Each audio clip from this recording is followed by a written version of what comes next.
Hey guys, in this video I'll be discussing 5 different routes you can use to transition from temporary resident into becoming a permanent resident. It's mainly focused on international students. So if you're an international student here in Canada, or you're planning to come to Canada as an international student, this video will be useful for you. I'm going to be discussing how you can transition from temporary resident into a permanent resident.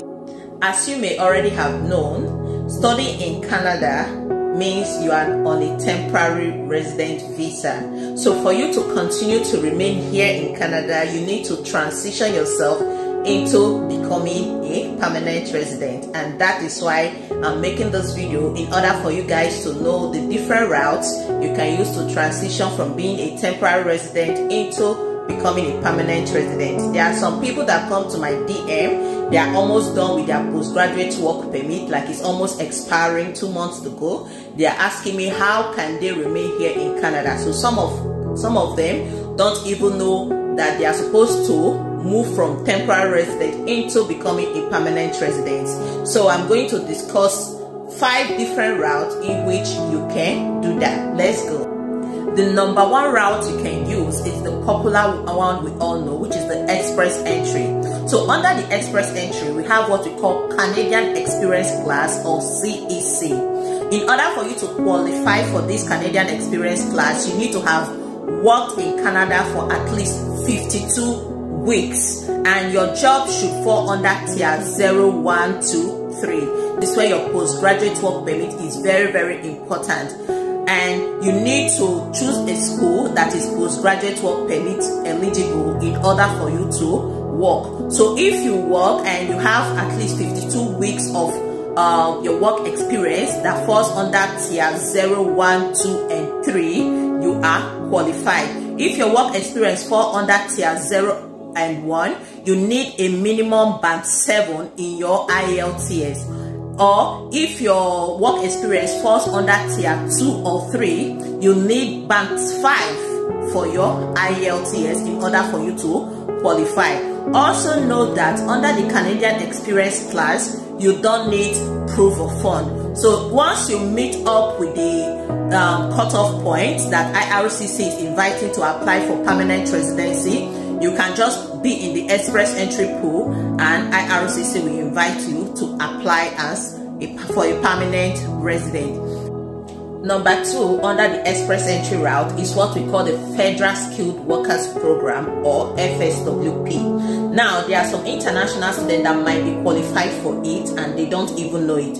Prior to your qualification under the CEC, you might be qualified for FSWP. If you have foreign work experience outside Canada, like you've been working outside Canada before you come to Canada to study, after graduation, you can get points from your studies in Canada, and you can also get points from the work experience back home. With that, it can boost your comprehensive ranking score, alongside with the English language test, which you will take, and you must have a minimum band 7. I always advise people to go for a higher band so that your comprehensive ranking score can be high. So prior to your having Canadian work experience, if you can apply under the FSWP. With that, you can be able to get a permanent resident even before your postgraduate work permit starts.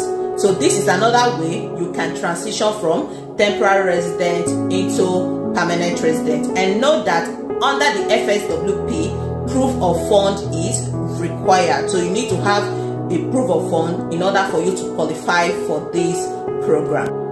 Another route you can use to transition from temporary resident into permanent resident is the Provincial Nominee Program, which is popularly known as the PNP. So there are some provinces that can nominate you just for you studying in their province. Once a province nominates you, you'll be able to get 600 points. And once you get that 600 points, it will land you invitation to apply for permanent residency. So if you have, all you need to do is to make research on provinces that can nominate you after studies, and you also need to know the kind of program you are going for, if it's a a high demand program that the province really wants. So if it's a high demand program that the province wants, after your graduation, they can nominate you, and once they nominate you, you can get extra 600 points. Once you get that extra 600 points, you're good to go. IRCC is going to invite you for you to apply for permanent residency.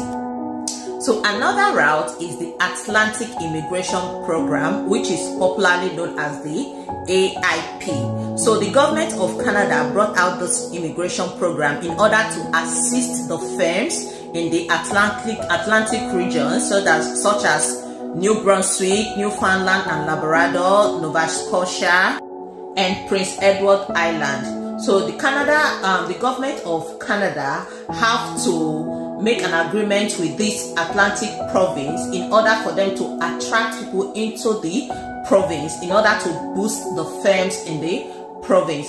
So these people, they hire foreign trained workers as well as recent graduated international students.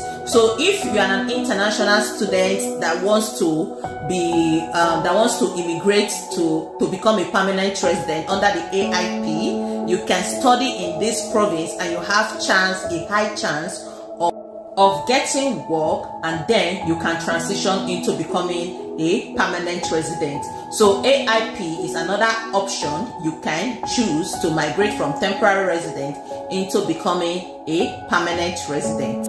So the government of Canada has allocated 6,500 for 2024 for the AIP program and 8,500 for 2025 for AIP programs.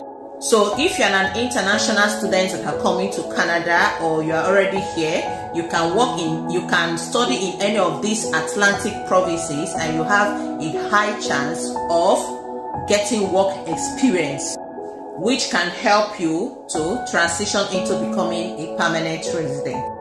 Another route is the Rural and Northern Immigration Pilot, which is the RNIP, which the government of Canada has recently made to be permanent. So with this route, you can use it to become a permanent resident in Canada. This route is mainly focused for government of Canada to attract people into the 11 small communities which is listed on the screen. So after your studies as an international student, if you study in any of these 11 communities, apply for permanent residency through a special procedure. Note that each of these 11 communities have their standards, and go to their website and check the prerequisite and the eligibility for you to apply as a permanent resident. Number 5 is the Agriculture and Agri-Food Pilot. So this particular program helps specific occupation and non-seasonal workers to transition to becoming a permanent resident. This program targets workers in animals, greenhouse crops, and meat processing. So if you are an international student and your work experience falls under this category, you need to explore the Agriculture and Agri-Food Pilot route, which can help you to transition into becoming a permanent resident. So guys, these are the 5 routes you can use to transition from being a temporary resident into permanent resident. So if this video was helpful, please don't forget to like, share, and hit the follow button for more videos like this. Thank you guys.